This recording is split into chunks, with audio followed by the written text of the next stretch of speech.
ওয়ামিনান নাস, মানুষদের মধ্যে এমন কিছু লোক আছে মাইয়াকুল, যারা বলে আমান্না, আমি ইমানদার, বিল্লাহ, আল্লাহর উপরে ইমান আনছি, ওয়া বিল ইয়াউমিল আখির, আর পরকালে আমি বিশ্বাস করি। আল্লাহ পাক বলেন ওয়া মা হুম বিমুমিনিন, এই লোকটা আদৌ ইমানদার না, ওর ইমানই নাই, ইমানদার দাবি করে। এই দাবি করা ইমানদারের পরিমাণ আমাদের সমাজে বেশি না কম? ইউখাদিউন আল্লাহ, তারা আল্লাহকে ধোঁকা দিতে চায়। আল্লাহ তাদের গোপন রহস্য ফাঁস করে দিয়েছেন। ইউখাদিউন আল্লাহ, তারা আল্লাহকে ধোঁকা দিতে চায়। ওয়াল্লাযীনা আমানু, আর যারা ঈমানদার তাদেরকে ধোঁকা দিতে চায়। ওয়া ইযা লাকুল্লাযীনা আমানু ক্বালু আমান্না, মুমিনদের সাথে যখন মিলে তখন তারা বলে আমরা তোমাদের সাথে আছি। ও ইদা খলাউ ইলা শায়াতিনিহিম ক্বালু ইন্না মাকুম ইন্নামা নাহনু মুস্তাহজিউন, আর যখন গোপনে নিবৃত্তি কাফেরদের দলপতিদের সাথে মিলিত হয়, শয়তানদের দলপতিদের সাথে ইসলামের বিরুদ্ধে ষড়যন্ত্রে লিপ্ত হয়, তখন তাদের সাথে গিয়া বলে আমরা তোমাদের সাথে আছি, ইন্না মাকুম ইন্নামা নাহনু মুস্তাহজিউন, আমরা তো তাদেরকে শুধু ধোঁকা দিয়েছি। অথচ আল্লাহ রাব্বুল আলামিন কি বলেন? আলা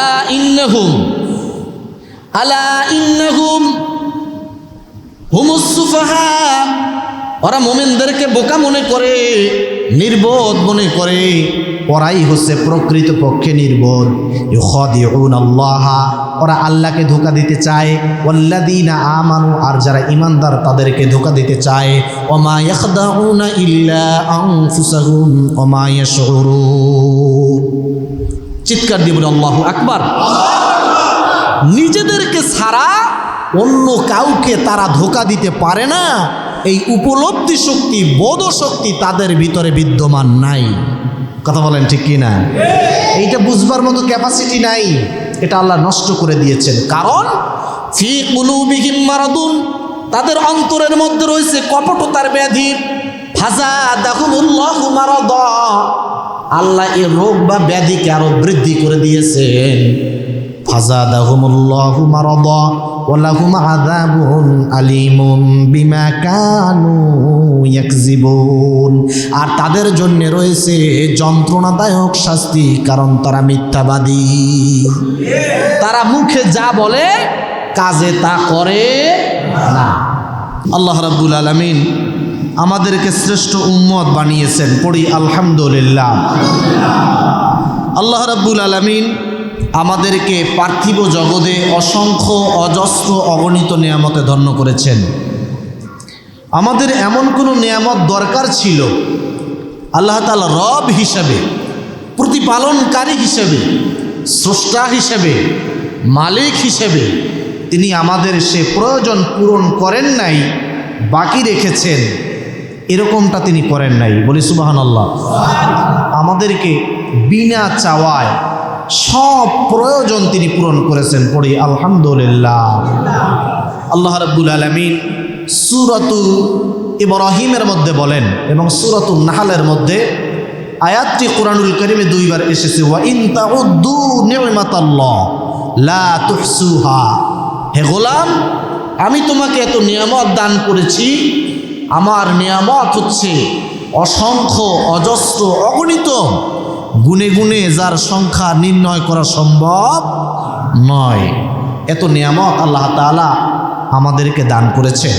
আমরা যখন মাতৃগর্ভে ছিলাম, পিতার শুক্রকীট এবং মায়ের ডিম্বাণু, এই দুইটার সংমিশ্রণে ফি করারিন মাকিন, মাতৃগর্ভের ভিতরে অন্ধকার প্রকোষ্ঠের ভিতরে একটা ইন্টেন্সিভ কেয়ার ইউনিটের ভিতরে আল্লাহ তাআলা এই পিতার শুক্রকীট এবং মায়ের ডিম্বাণু দুইটার সংমিশ্রণে মানুষ তৈরি করলেন। সেখানে বলেন তো কোনো পীরের হাত আছে? আছে? টোটালে কোনো হাত নাই। কোনো চিকিৎসা বিজ্ঞানীর হাত আছে? আমরা দুনিয়ায় যে সমস্ত নেতা নেত্রীর জন্য জীবন উৎসর্গ করতে চাই, যে সমস্ত খাজা বাবার গাঞ্জা বাবার জন্যে জীবন যৌবন উৎসর্গ করে দেই, তাদের 4 আনা কোনো ভূমিকা মাতৃগর্ভের ভিতরে মানুষ সৃষ্টির ব্যাপারে ছিল না। কথা বলেন ঠিক কিনা? আরেকটু আস্তে বলেন। ঠিক, আরেকটু আস্তে বলেন। কথা কি সঠিক? মাতৃগর্ভের ভিতরে যে আল্লাহ তাআলা পিতার শুক্রকীট, মায়ের ডিম্বাণু, দুইটার সংমিশ্রণে ফি অররিন মাকিন, একটা সুরক্ষিত জায়গায় এটাকে সংরক্ষণ করে তিনি মানুষ বানালেন। চোখ দিলেন, দেখার জন্যে কান দিলেন, শ্রবণ করার জন্যে কর্ণ দিলেন, কান দিলেন, দেখার উপযোগী করে চোখ বানালেন, হাত দিলেন, পা দিলেন, হার্ট দিলেন, কিডনি দিলেন, লিভার, এভাবে দিয়া সুন্দর একটা স্ট্রাকচার, একটা অবয়ব তিনি তৈরি করলেন। এরপরে ইউখরিজুকুম তিফলা, তিনি বাচ্চার আকারে পৃথিবীতে নিয়ে আসলেন। বলি সুবহানাল্লাহ। তো এই মাতৃগর্ভের ভিতরে যে আল্লাহ তাআলা মানুষ বানালেন, দুনিয়ার কারোর কোনো ভূমিকা ছিল না, টোটাল ভূমিকাই পালন করেছেন আল্লাহ তাআলা। তার অপার শক্তিতে, অসীম ক্ষমতায় তিনি সৌন্দর্যমণ্ডিত করে মানুষ বানালেন, নারী বানালেন, পুরুষ বানালেন। এতে দুনিয়ার কারোর কোনো হাত নাই। এই মানুষ দুনিয়ার কোনো ফ্যাক্টরিতে আল্লাহ তাআলা তৈরি করেন নাই। এই মানুষ বানিয়েছেন মায়ের গর্ভের ভিতরে। এই মানুষ বানাবার ক্ষেত্রে আল্লাহ তাআলার 2টা মানুষের প্রয়োজন হয়েছে, মা এবং বাবা। কথা বলেন ঠিক কিনা? এই জন্য আল্লাহ তাআলা সূরাতুল ইসরা 15 নম্বর পারায় আল্লাহ তাআলা এই সূরার ভিতরে তিনি বলেন, ওয়াকাদা রাব্বুকা আল্লা তা'বুদু ইল্লা ইয়্যাহু ওয়া বিল ওয়ালিদাইনি ইহসানা। আল্লাহ পাকের পক্ষ থেকে, তোমার রবের পক্ষ থেকে চূড়ান্ত সিদ্ধান্ত, ফয়সালা এসে গেছে যে এক আল্লাহ ছাড়া কারো গোলামি করা যাবে না, এক আল্লাহ ছাড়া কারো দাসত্ব করা যাবে না, টোটাল ইবাদত করতে হবে কার জন্য? মাতৃগর্ভের ভিতরে যিনি মানুষ বানাবার ক্ষেত্রে 16 আনা ভূমিকা পালন করেছেন, 16 আনা ভূমিকা আমার রবের ছিল। সুতরাং ইবাদত যদি করতে হয় 16 আনা ইবাদত হবে মালিকের জন্য। কথা বলেন ঠিক কিনা? পাশাপাশি মানুষ বানাবার ক্ষেত্রে মা এবং বাবার প্রয়োজন হয়েছে। এই জন্য আল্লাহ তাআলা বলেন, এই মা বাবাকে তোমরা ভুলে যেও না। আমার ইবাদতের পরে সবচেয়ে বেশি হকদার হচ্ছে তোমার মা এবং বাবা। তারা যখন বার্ধক্যে উপনীত হয় তখন তাদেরকে ভুরু কুঞ্চিত করে, চোখ লাল করে, কণ্ঠস্বর উঁচু করে তাদেরকে ধমক দিবে না, কটু কথা বলবে না, গালিগালাজ করবে না, তাদেরকে তাদের সাথে সম্মানজনক আচরণ করবে, ব্যবহার করবে। বলি সুবহানাল্লাহ। তাহলে আল্লাহর ইবাদতের পরে খেদমত পাওয়ার সবচেয়ে বড় হকদার হলো মা এবং বাবা। কথা বলেন ঠিক কিনা? তো যাই হোক, পিতামাতার খেদমত সম্পর্কে আমার আলোচ্য বিষয় নয়। আমার আজকে আলোচ্য বিষয় হচ্ছে রাসূল সাল্লাল্লাহু আলাইহি ওয়াসাল্লামের আনুগত্য সম্পর্কে, আনুগত্য এবং ভালোবাসা সম্পর্কে। বলি সুবহানাল্লাহ। তো যাই হোক, 16 আনা ভূমিকা পালন করেছেন আল্লাহ, 16 আনা ইবাদত হবে আল্লাহর জন্যে। কথা বলেন ঠিক কিনা? তো এখন এই ইবাদত কিভাবে করব, এটা শিখিয়েছেন আল্লাহ তাআলা তার পক্ষ থেকে। আসমানি কিতাব আমাদের উপরে অবতীর্ণ করে, ওহী নাজিল করে আমাদেরকে শিক্ষা দিয়েছেন। বলি সুবহানাল্লাহ। আর যার উপরে মেসেজ এসেছে, কোরআন যার উপরে নাজিল হয়েছে, তিনি হলেন বিশ্ব নবী মুহাম্মদুর রাসূলুল্লাহ সাল্লাল্লাহু আলাইহি ওয়াসাল্লাম। যার জন্ম হয়েছিল এমন একটা সমাজে, যেই সমাজের মানুষগুলি চুরি করত, ডাকাতি করত, ছিনতাই করত, হত্যা করত, সুদ খাইত, মানুষ গুম করত, ধর্ষণ করত, জিনা, ব্যভিচার, মদ, জুয়া, প্রতিমা পূজা, এমন কোনো অপরাধ ছিল না যা জাহিলুর যুগে বর্তমান ছিল না। কথা বলেন ঠিক কিনা? সেই যুগে, সেই সমাজে যিনি জন্মগ্রহণ করলেন, বিশ্বনবী মুহাম্মদুর রাসূলুল্লাহ সাল্লাল্লাহু আলাইহি ওয়াসাল্লাম তিনি এগুলি দেখে চিন্তান্বিত হলেন। তিনি যখন ভালো বুঝতেন তখন এই সমাজের যে খারাপ কার্যকলাপ এগুলি দেখে তিনি সব সময় মানসিকভাবে চিন্তান্বিত থাকতেন। এমনকি হেরা পর্বতের গুহায় গিয়ে তিনি ধ্যান মগ্নের সময় কাটাতেন। এর আগে অনেক উদ্যোগ তিনি নিয়েছেন, কিন্তু এই সমাজ থেকে সুদ বন্ধ করতে পারেন নাই, চুরি বন্ধ করতে পারেন নাই, ডাকাতি বন্ধ করতে পারেন নাই, ধর্ষণ বন্ধ করতে পারেন নাই, প্রতিমা পূজা বন্ধ করতে পারেন নাই। কথা বলেন ঠিক কিনা? এরপরে আল্লাহ পাক তার উপরে 40 বছর বয়সে তার উপরে ওহী নাজিল করলেন, কোরআনুল কারীম অবতীর্ণ করা শুরু করলেন। বলি সুবহানাল্লাহ। এর থেকে প্রতীয়মান হয় এই 40 বছর পর্যন্ত তার ব্যক্তিগত কোনো মেধা আর বুদ্ধি আর চিন্তা দিয়া এই সমাজের অন্যায় দূর করা সম্ভব হয় নাই। কোরআন আসা শুরু হলো মাত্র 23 বছর। কত বছর? 23 বছর। এই কোরআনের মাধ্যমে একটা সোনার সমাজ তিনি উপহার দিলেন। বলি সুবহানাল্লাহ। একটা স্বর্ণের রাষ্ট্র তিনি উপহার দিলেন। এই কোরআন এমন একটা কিতাব যে ব্যক্তি মানে কোরআন তাকে শ্রেষ্ঠ ব্যক্তি বানায়। এ কোরআন যদি কোনো পরিবার মানে কোরআন তাকে শ্রেষ্ঠ পরিবার বানায় দেয়। এ কোরআন যদি কোনো সমাজ মানে কোরআন তাকে শ্রেষ্ঠ সমাজ বানায় দেয়। এ কোরআন যদি কোনো রাষ্ট্র মানে কোরআন তাকে শ্রেষ্ঠ রাষ্ট্র বানিয়ে দেয়। কথা বলেন সুবহানাল্লাহ।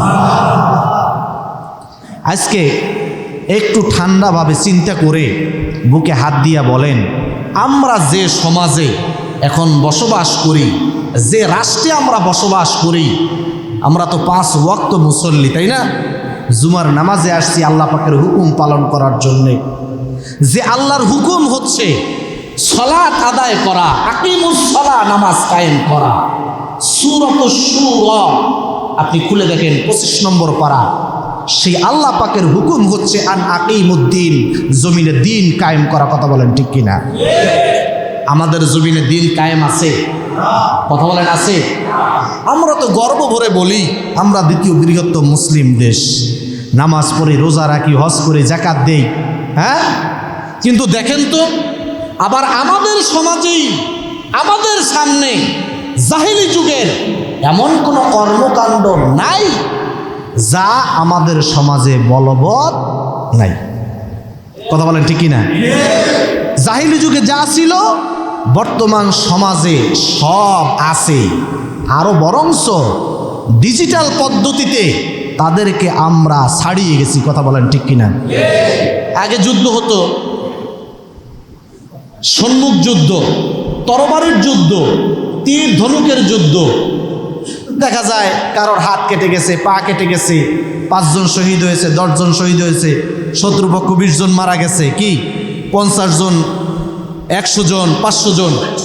আর বর্তমানে এখন এই প্রযুক্তির মাধ্যমে মেধার বুদ্ধি দিয়া এমন পারমাণবিক ক্ষেপণাস্ত্র তৈরি করেছে, শত শত আর হাজার হাজার না, লক্ষ লক্ষ মানুষ, এমনকি একটা রাষ্ট্র পর্যন্ত 1 সেকেন্ডের মধ্যে একবারে তামা তামা করে দিতে পারে। কথা বলেন ঠিক কিনা?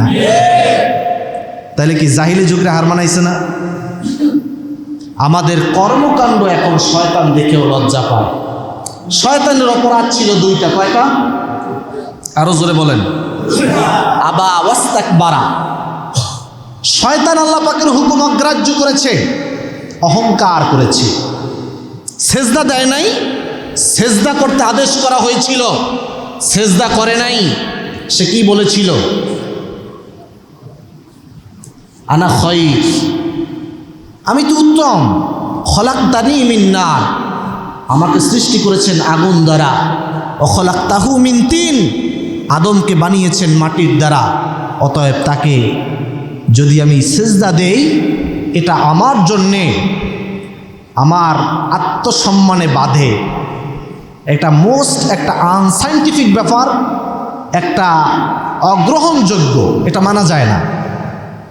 আল্লাহ রাব্বুল আলামিন এই অহংকার করার কারণে আল্লাহ পাকের সেজদার হুকুম পালন না করার কারণে আল্লাহ তাকে বহিষ্কার করলেন।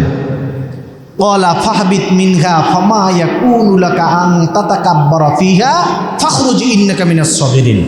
নিকৃষ্টতমদের অন্তর্ভুক্ত তাকে বানায় দিলেন। তো কোরআন এই দুইটা অপরাধ কোড করেছে। এছাড়া কোনো অপরাধ পাওয়া যায় না যে সুদে টাকা লাগাইছে, ঘুষ খাইছে, জেনা করছে, মদ পান করছে, বাবা খাইছে, গাঁজা খাইছে, সাদাবাজি করছে, টেন্ডারবাজি করছে, এরকম কোনো অপরাধ শয়তানের পাওয়া যায় না। এখন আমরা যারা মানুষ, শয়তান তো দুই জাতির মধ্য থেকে হয়, মিনাল জিন্নাতি ওয়ান নাস, জিনের মধ্য থেকে, মানুষের মধ্য থেকে। এখন মানবরূপী যে শয়তানগুলি জমিনে আছে, তারা এমন এমন অপরাধ তারা করে যেগুলি শয়তান দেখেও লজ্জা পায়। কথা বলেন ঠিক কিনা? তো দোস্ত বুজুর্গ, বিশ্বনবী মুহাম্মদুর রাসূলুল্লাহ সাল্লাল্লাহু আলাইহি ওয়াসাল্লাম এই কোরআনের মাধ্যমে একটা আদর্শ সমাজ, আদর্শ রাষ্ট্র তিনি উপহার দিলেন। কিসের মাধ্যমে? আরো জোরে বলেন। কোরআনের মাধ্যমে।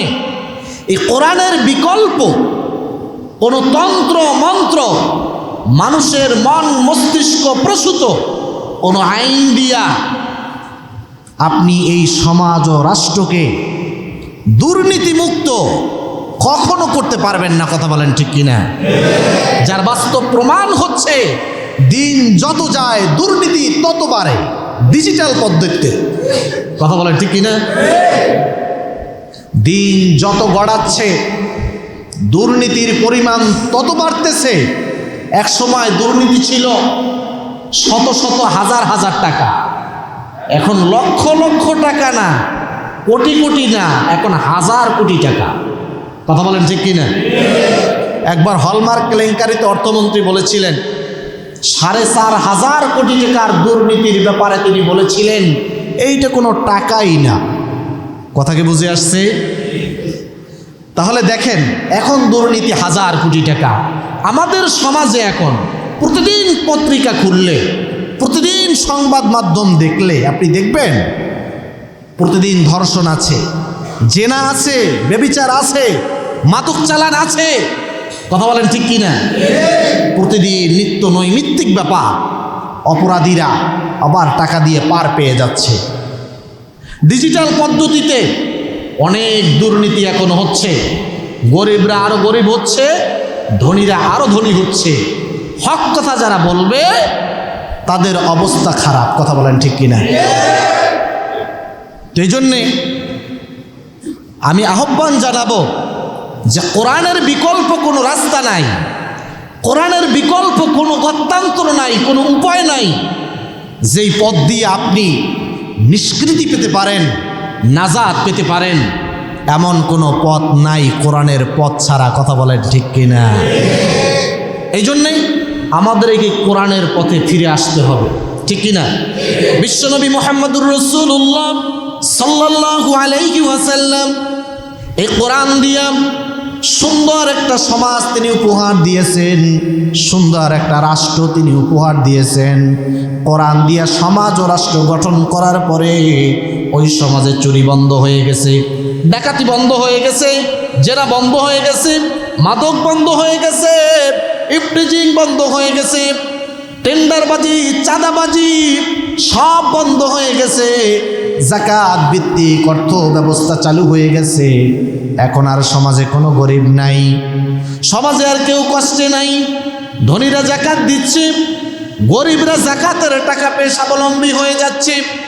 এভাবে করে বিশ্বনবী একটা ইসলামী রাষ্ট্র তিনি গড়ে গেলেন, যেখানে চুরি নাই, ছিনতাই নাই, রাহাজানি নাই, মারামারি নাই, রক্তপাত নাই।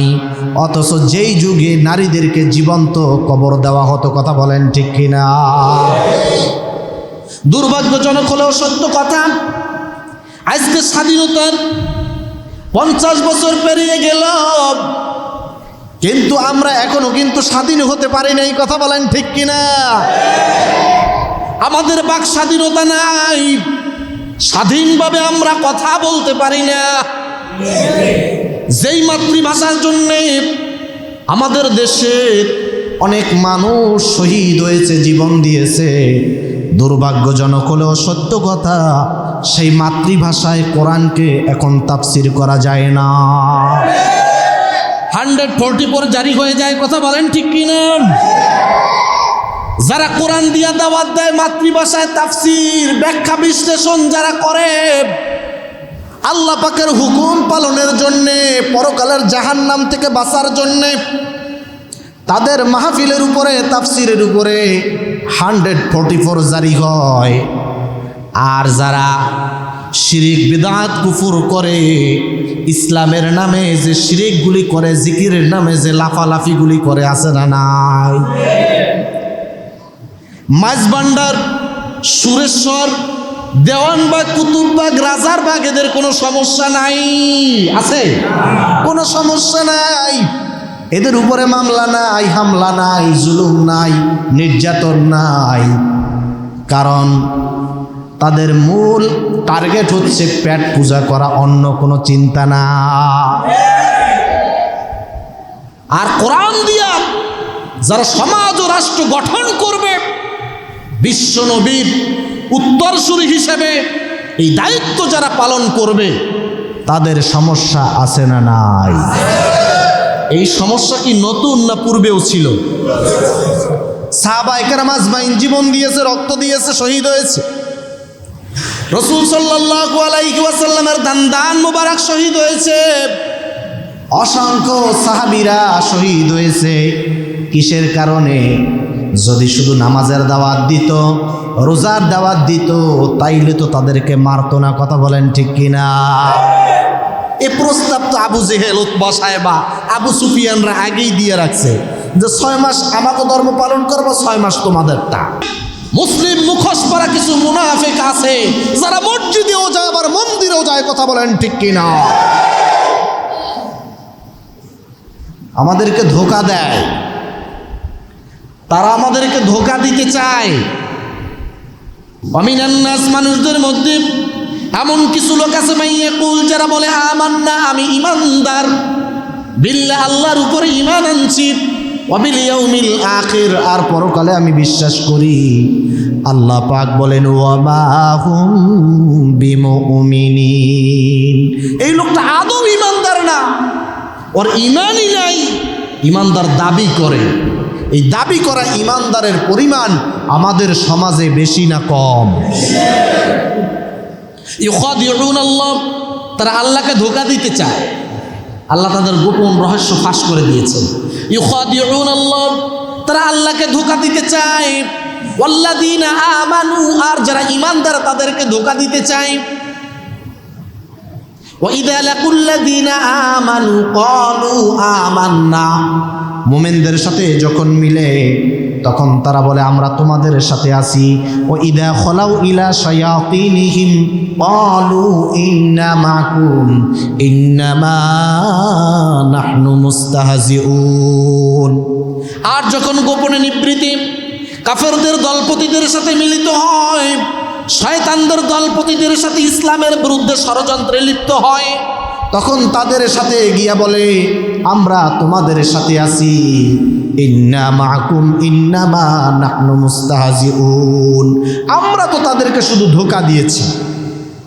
অথচ আল্লাহ রাব্বুল আলামিন কি বলেন? আলা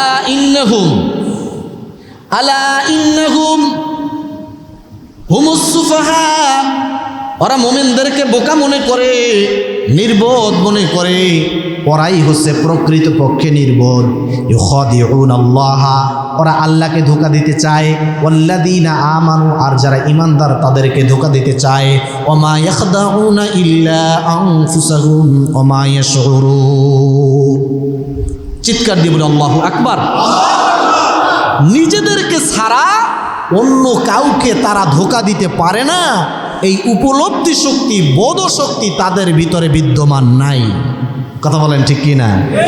এইটা বুঝবার মতো ক্যাপাসিটি নাই, এটা আল্লাহ নষ্ট করে দিয়েছেন। কারণ ফি কুলুবিহিম মারাদুন, তাদের অন্তরের মধ্যে রয়েছে কপটতার ব্যাধি। ফাযাদাহুমুল্লাহু মারাদা, আল্লাহ এই রোগ বা ব্যাধিকে আরো বৃদ্ধি করে দিয়েছেন। ফাযাদাহুমুল্লাহু মারাদা ওয়া লাহুম আযাবুন আলীমুন বিমা কানু ইয়াকযিবুন। আর তাদের জন্য রয়েছে যন্ত্রণাদায়ক শাস্তি, কারণ তারা মিথ্যাবাদী। তারা মুখে যা বলে কাজে তা করে না, মুখে যা যা ওয়াদা করে কাজে তা পালন করে না। তারা ধোঁকা দিতে চায়, মূলত তারাই ধোঁকায় পড়ে আছে। কারণ পূর্বে আবু জেহেল, উতবা, সাইবা, আবু সুফিয়ানরা তারাও একই চক্রান্ত করেছে। কোন সম্পদ তারা কবরে নিয়ে যাইতে পারে নাই, কথা বলেন ঠিক কিনা? তাদের জন্য দোয়া করার মতো কোনো মানুষ নাই। নমরুদ, ফিরাউন, কারুন, সাদ্দাত, হামান, এদের দোয়া করা তো দূরে থাক, এদের নামেও আজকে তাদের উত্তর সুরিরাই কোনো নামকরণ করে না, কথা বলেন ঠিক কিনা? শুনছেন, যারা ইসলাম বিরোধী নাস্তিক তারাও তো ওদের নামে নামকরণ করে না, যে নমরুদ রাখছে। শুনছেন, আবু জেহেল, আবু সুফিয়ান, উতবা, সাইবা, এই নামে নাম শুনছেন? এই নামে নাম নাই, ওরাও রাখে না, ওরাও জানে এটা গজবের নাম, কথা বলেন ঠিক কিনা? তারা এই নামে নামকরণও করে না, যদিও তাদের উত্তরসূরি তারা তাদেরকে অনুসরণ করে, কথা বলেন ঠিক কিনা? এই যে ইদানিং আসাদ নূর, কি সুন্দর নাম দেখছেন? নূর মানে আলো, আসাদ মানে কি? সিংহ। অথচ এই আসাদ নূর মুসলমানের নাম।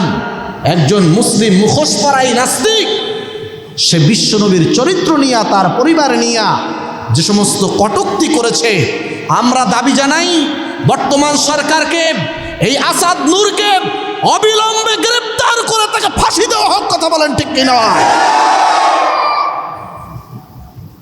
দোস্ত বুজুর্গ, এখন আগে তো নূপুর শর্মা, হিন্দুরা, খ্রিস্টানরা, মুশরিকরা তারা যদি রসুলকে গালি দেয় তাও মানা যায় তারা আমাদের শত্রু। মুসলমানের ঘরে জন্ম নিয়ে মুসলিম পরিচয় দিয়া যারা বিশ্বনবীর চরিত্র নিয়ে কথা বলে, এদের জন্মের ঠিক নাই, কথা বলেন ঠিক কিনা? এরা হচ্ছে অবৈধ জারজ সন্তান। যেই বিশ্বনবীর চরিত্রের ব্যাপারে আল্লাহ তাআলা নিজে স্বয়ং বলেছেন সূরাতুল কলামের ভিতরে, ইন্নাকা লাআলা খুলুকিন আযীম, হে নবী আপনি উত্তম চরিত্রের উপরে অধিষ্ঠিত, বলে সুবহানাল্লাহ। আমাদের চারিত্রিক সার্টিফিকেট, ক্যারেক্টার সার্টিফিকেট দেয় আমাদের মেম্বার, চেয়ারম্যান, এমপি, পৌর মেয়র, কথা বলেন ঠিক কিনা? তো এইটার সাথে তো স্বার্থ জড়িত। ভোটের কারণে অনেক সময় দুশ্চরিত্র হলেও কিন্তু তাকে ক্যারেক্টার সার্টিফিকেট ভালো দিয়ে দেয়, দেয় না? দেয়, কারণ ভোট আছে। খারাপ হইলেও কিন্তু ভালো বলে, কারণ স্বার্থ জড়িত। বিশ্বনবীর চরিত্রের সার্টিফিকেট দিয়েছেন স্বয়ং আল্লাহ, যিনি তাকে বানিয়েছেন, বলি সুবহানাল্লাহ। তার চরিত্রের ব্যাপারে যারা কথা বলবে তারা পিতৃ পরিচয়হীন অবৈধ সন্তান, কথা বলেন ঠিক কিনা? তাদের সাথে আমাদের কোনো সম্পর্ক নাই। আওয়ামী লীগ, বিএনপি, জামাত, জাতীয় পার্টি, ইসলামী শাসনতন্ত্র, এরা সবাই মুসলমান, কথা বলেন ঠিক কিনা? যারা বিশ্বনবীর বিরুদ্ধে অবস্থান নিবে, কোরআনের বিরুদ্ধে অবস্থান নিবে, তাদের কোনো দলের পরিচয় নাই, কথা বলেন ঠিক কিনা? মুসলিম পরিচয় তো দূরে থাক, কোনো বংশীয় পরিচয় নাই, কোনো দলের পরিচয় নাই। এরা হচ্ছে ইসলামের চরম দুশমন। এদের সাথে আমাদের কোনো সম্পর্ক নাই। আল্লাহ রাব্বুল আলামিন বলেন, কুল হে নবী আপনি বলে দিন, ইন কুনতুম তুহিব্বুনাল্লাহ, যদি তোমরা আল্লাহকে ভালোবাসতে চাও, ফাত্তাবিউনি, আমি উত্তম চরিত্র দিয়া যে নবীকে তোমাদের মাঝে প্রেরণ করলাম, যার উপরে কোরআন অবতীর্ণ করেছি আমার পক্ষ থেকে, সেই নবীর পূর্ণ আনুগত্য তোমরা করো, বলি সুবহানাল্লাহ। ফাত্তাবিউনি, তাকে তোমরা অনুকরণ করো। ইউহিব্বুকুমুল্লাহ, তাহলে আল্লাহ তোমাদেরকে ভালোবাসবেন। শুধু ভালোই বাসবেন না, ওয়াগফির লাকুম যুনুবাকুম, তোমাদের কৃত সমস্ত অপরাধগুলি আল্লাহ মাফ করে দিবেন। বলি সুবহানাল্লাহ। আল্লাহু গফুরুর রহিম, আল্লাহ হচ্ছেন ক্ষমাশীল পরম দয়ালু। বলি সুবহানাল্লাহ। হে নবী, আপনি বলে দিন, ইন কুনতুম তুহিব্বুনাল্লাহ, যদি তারা আল্লাহকে ভালোবাসতে চায়, আমরা যদি আল্লাহকে ভালোবাসতে চাই বা তার ভালোবাসা যদি আমরা পেতে চাই, আল্লাহ শর্ত জুড়ে দিয়েছেন, রসুলের পূর্ণ আনুগত্য অনুসরণ আমাদেরকে করতে হবে, বিকল্প কোনো রাস্তা নাই। ব্যক্তি জীবনে যদি কাউকে ফলো করতে হয়, ব্যক্তি জীবনে যদি কারোর আদর্শ মানতে হয়, তাহলে বিশ্বনবীর আদর্শ মানতে হবে। পারিবারিক জীবনে যদি কারোর আদর্শ ফলো করতে হয়, তাহলে বিশ্বনবীর আদর্শ ফলো করতে হবে। কারণ হচ্ছে বিশ্বনবী ছিলেন একজন আদর্শ পিতা, একজন আদর্শ স্বামী, একজন আদর্শ সমাজসেবক, একজন আদর্শ সৈনিক এবং একজন আদর্শ রাষ্ট্রনায়ক। বলি সুবহানাল্লাহ। অতএব প্রত্যেকটা সেক্টরে যদি অনুকরণ করার জন্যে কাউকে মডেল হিসেবে গ্রহণ করতে হয়, লাকাদ কানা লাকুম ফি রাসূলিল্লাহি উসওয়াতুন হাসানা, আল্লাহ পাক বিশ্বনবীর ভিতরে উত্তম উত্তম গুণাবলী দিয়া তার চরিত্রকে আল্লাহ তাআলা সৌন্দর্যমণ্ডিত করে দিয়েছেন আমাদের জন্যে। আমরা যারা পরকালে বিশ্বাস করি, আমাদের উচিত হবে সেই নবীকে অনুকরণ করা। ব্যক্তি জীবনে রসুল কেমন ছিলেন, কিভাবে তিনি চলেছেন, তার ব্যক্তি জীবনকে ফলো করে আমাদের ব্যক্তি জীবন চালানো। তার পারিবারিক জীবন কিভাবে তিনি গঠন করেছেন, ওইভাবে রসুল সাল্লাল্লাহু আলাইহি ওয়াসাল্লামের পারিবারিক জীবনের সাথে মিলিয়ে আমাদের পারিবারিক জীবন গঠন করতে হবে। রসুল সাল্লাল্লাহু আলাইহি ওয়াসাল্লাম সমাজ জীবন কিভাবে পরিচালনা করেছেন, ঠিক ওইভাবে আমাদেরকে সামাজিক জীবন পরিচালনা করতে হবে। রসুল সাল্লাল্লাহু আলাইহি ওয়াসাল্লাম অর্থনৈতিক, রাজনৈতিক এবং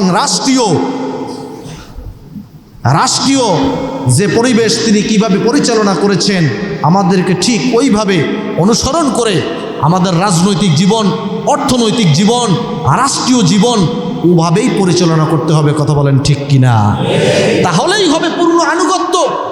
শুধু জিকির করা আর শুধু নামাজ পড়ার মধ্যে রসুল সাল্লাল্লাহু আলাইহি ওয়াসাল্লামের অনুকরণ সীমাবদ্ধ নয়। দিনরাত 24টা ঘন্টা বিশ্বনবীর আদর্শ অনুযায়ী পরিচালনা করাই হচ্ছে প্রকৃত রসুল সাল্লাল্লাহু আলাইহি ওয়াসাল্লামের পরিপূর্ণ অনুসরণ এবং অনুকরণ। কথা বলেন ঠিক কিনা? আমরা কি রসুল সাল্লাল্লাহু আলাইহি ওয়াসাল্লামকে আদর্শের মডেল হিসেবে আমরা গ্রহণ করতে রাজি? কারা কারা রাজি দেখি তো একটু। লিল্লাহে তাকবীর, লিল্লাহে তাকবীর। হাত নামান, আল্লাহ কবুল করুন। সকালে বলি আমিন। এখন এই হাত উঠাইছেন, এর ভিতরেও অনেকে থাকতে পারে এরকম যে আমাদের রাজনীতি নিয়ে হুজুর আবার কথা বলে, আমাদের অর্থনীতি নিয়ে, রাষ্ট্র নিয়ে কথা বলে। তার মানে কি রাষ্ট্রের কথা কোরআনে নাই? আপনি রাষ্ট্র কিভাবে চালাবেন কোরআনে নাই? আপনি বাদ দিছেন, তাতে আমার কি? আপনি যদি বাদ দেন, কিয়ামতের ময়দানে আপনি আসামি হবেন। আমার কথা আমাকে বলতে হবে। কথা কি বুঝেন নাই? আপনি যে দলই করেন না কেন, আপনি জামাত ইসলাম করেন, ইসলামী শাসনতন্ত্র করেন, জাতীয় পার্টি করেন, আওয়ামী লীগ করেন, বিএনপি করেন, আপনি করেন, কিন্তু কোরআন দিয়ে রাষ্ট্র চালাতে হবে। হুকুম আল্লাহর। কার? আরো জোরে বলেন কার? যার হাতে আমাদের সকলের প্রাণ, প্রধানমন্ত্রী, রাষ্ট্রপতি, এই পৃথিবীতে যারা আছে সবাই, সবার প্রাণ যার হাতে, যিনি সবাইকে জান কবজ করে কবরে নিয়ে যাবেন, এই ক্ষমতা যার হাতে, সেই মালিকের হুকুম হলো আন আকিমুদ্দিন, জমিন বানিয়েছি আমি, তোমাদেরকে বানিয়েছি আমি, অতএব আইন চলবে একমাত্র আমার। কথা বলেন ঠিক না? ব্যক্তি স্বার্থ কিছুদিনের জন্য চরিতার্থ করার জন্য আমরা যারা অন্ধ হয়ে যাই, মনে রাখবেন নমরুদ, ফেরাউন, হামান, কারুন, সাদ্দাত, তারা যেমনি টিকে থাকতে পারে নাই, আমাদের পক্ষেও টিকে থাকা সম্ভব নয়। কথা বলেন ঠিক কিনা? এই জন্যে আমরা সাবধান হয়ে যাই, ছিদ্রান্বেষণকারী না হই, ষড়যন্ত্রকারীদের দলে অংশগ্রহণ না করি। আসুন আমরা কোরআনকে মজবুতভাবে ধারণ করি, কোরআন পড়ি, কোরআন বুঝি, কোরআন দিয়ে আমাদের ব্যক্তি জীবন, আমাদের পারিবারিক জীবন, আমাদের সামাজিক জীবন, আমাদের রাষ্ট্রীয় জীবন, অর্থনৈতিক জীবন, রাজনৈতিক জীবন আমাদেরকে গড়তে হবে। আমরা সবাই মারা যাব, কথা বলেন ঠিক কিনা? যারা এর বিরুদ্ধাচরণ করবে তারাও টিকে থাকতে পারবে না, আর যারা জমিনে দিন কায়েমের চেষ্টা করবে তারাও থাকবে না। তবে কিয়ামতের ময়দানে বিচার ব্যবস্থা আছে, কথা বলেন ঠিক কিনা? এই পৃথিবীতে অনেক অন্যায় বিচার, কোর্ট কাছারি আদালত ফৌজদারিতে অনেক বিচার কিন্তু অন্যায়ভাবে হয় কি হয় না? ঘুষ পেয়ে বিচারক কিন্তু অন্যায়ভাবে রায় দেয়, যেই রায়ের কারণে একজন নিরপরাধ মানুষও কিন্তু ফাঁসির কাস্টে ঝুলে যায়, কথা বলেন ঠিক কিনা? এই বিচারেরও কিন্তু আবার সানি বিচার আল্লাহ করবেন, কথা বলেন ঠিক কিনা? যদি বিশ্বাস না থাকে এই টুপি পরে কি লাভ? এই বিশ্বাসটুকু যদি না থাকে মসজিদে নামাজ পড়তে এসে কি লাভ? জানাজায় গিয়ে কি লাভ? ছেড়ে দেন। আর যদি বিশ্বাস করেন তাহলে জীবন যাই যাক, সম্পদ যাই যাক, কোরআনের পক্ষে থাকতে হবে, কিয়ামতের ময়দানে মুক্তি পেতে হবে, জান্নাত পেতে হবে, এটাই থাকবে লক্ষ্য, কথা বলেন ঠিক কিনা? তাই আসুন আমরা সেই রসুল সাল্লাল্লাহু আলাইহি ওয়াসাল্লামকে ব্যক্তি জীবনে আমরা রসুলকে মডেল হিসেবে গ্রহণ করব, পারিবারিক জীবনে, সামাজিক জীবনে, অর্থনৈতিক, রাজনৈতিক, রাষ্ট্রীয় জীবনে, আন্তর্জাতিক জীবনে রসুল সাল্লাল্লাহু আলাইহি ওয়াসাল্লাম হলেন আমাদের মডেল। তাকে অনুসরণ করেই আমাদেরকে চলতে হবে, তাহলে আল্লাহ ওয়াদা করেছেন আমাদের মাফ করে দিবেন, আমাদেরকে ভালোবাসবেন, কৃত অপরাধ ক্ষমা করে দিবেন। এই প্রসঙ্গে বিশ্বনবী বলেন, মান আহাব্বা সুন্নতি ফাকাদ আহাব্বানি ওয়া মান আহাব্বানি কানা মাইয়া ফিল জান্নাহ। যে ব্যক্তি আমার সুন্নাহকে অনুসরণ করবে, ভালোবাসবে, মান আহাব্বা সুন্নতি ফাকাদ আহাব্বানি, সে ব্যক্তি আমাকেই ভালোবাসলো। আর যে ব্যক্তি আমাকে ভালোবাসলো সে ব্যক্তি আমার সাথে সোজা বেহেশতে চলে যাবে, বলে সুবহানাল্লাহ। আপনারা কি বেহেশতে যাইতে রাজি? দল মত নির্বিশেষে কারা কারা রাজি দেখি দুই হাত উঁচু করে দেখান। লিল্লাহে তাকবীর, আর জোরে লিল্লাহে তাকবীর। হাত নামান। রাসূল সাল্লাল্লাহু আলাইহি ওয়াসাল্লামের সাথে যদি বেহেশতে যেতে চান, জান্নাতে যেতে চান, তাহলে রসুলকেই মডেল হিসেবে গ্রহণ করতে হবে। কোনো নেতার, কোনো খাতার, কোনো খাজা বাবা, কোনো গাঞ্জা বাবার অনুসরণ করা যাবে না। যেই মালিক মাতৃগর্ভের ভিতরে আপনার আমার জীবন দিয়েছেন, আপনার আমার বডি তৈরি করেছেন, চোখ দিয়েছেন দেখার জন্যে, শ্রবণ করার জন্যে কান দিয়েছেন, সেই মালিকের দেওয়া কান দিয়া, শ্রবণ শক্তি দিয়া সৎ শ্রবণ করতে হবে, অসৎ শ্রবণ করা যাবে না। চোখ দিয়া ভালো জিনিস দেখতে হবে, খারাপ জিনিস দেখা যাবে না। মালিকের নাজিল করা কোরআন মালিকের দেওয়া চোখ দিয়া পড়তে হবে। উপন্যাস পড়া যাবে না, নাটক নোবেল পড়া যাবে না, এই অপচয় করা যাবে না মূল্যবান সময়কে, কথা বলেন ঠিক কিনা? মালিকের দেওয়া এই সময়, জীবনের এই যে সময়টুকু আমরা পেয়েছি, এই সময়টুকু মালিকের জন্য দিতে হবে। দুনিয়ার অন্য কোনো বাজে কাজে দেওয়া যাবে না, গাজার আড্ডায় দেওয়া যাবে না, তাসের আড্ডায় দেওয়া যাবে না, জুয়ার আড্ডায় দেওয়া যাবে না, অন্য কোনো খারাপ কাজে এই সময় দেওয়া যাবে না। কিয়ামতের ময়দানে এই সময়ের জবাব দেওয়া লাগবে, কথা বলেন ঠিক কিনা? অর্থ যেমন তেমন ভাবে টেন্ডারবাজি করে, চাঁদাবাজি করে, বিধবা, মিসকিন, অসহায়, ইয়াতিমদের হক নষ্ট করে অর্থ উপার্জন করা যাবে না, কথা বলেন ঠিক কিনা? আবার ইচ্ছা মতো যাত্রার প্যান্ডেলে, পতিতালয় তৈরি করার কাজে, খারাপ কাজে, মানুষ হত্যার কাজে, গুম করার কাজে, সমাজে অন্যায় বিশৃঙ্খলা করার কাজে এই অর্থকে ব্যয় করা যাবে না। কিয়ামতের ময়দানে আয় এবং ব্যয়ের হিসাব মালিকের দরবারে দেওয়া লাগবে, কথা বলেন ঠিক কিনা? তাই আসুন আমরা এই কোরআনের কাছে ফিরে আসি, কোরআন পড়ি, কোরআন বুঝি, কোরআন দিয়া আমরা আমাদের জীবন গঠন করি, বিশ্বনবীকে আদর্শের মডেল হিসেবে গ্রহণ করি। আল্লাহ পাক আমাদের সবাইকে মাফ করুন, সবাইকে জান্নাতুল ফেরদাউসের মেহমান করুন, বিশ্বনবীর আদর্শ উম্মত হিসেবে কবুল করুন। সকলে বলে আমিন। ওয়া মা আলাইনা ইল্লাল বালাগুল মুবিন। আসসালামু আলাইকুম ওয়া রাহমাতুল্লাহি ওয়া বারাকাতুহু।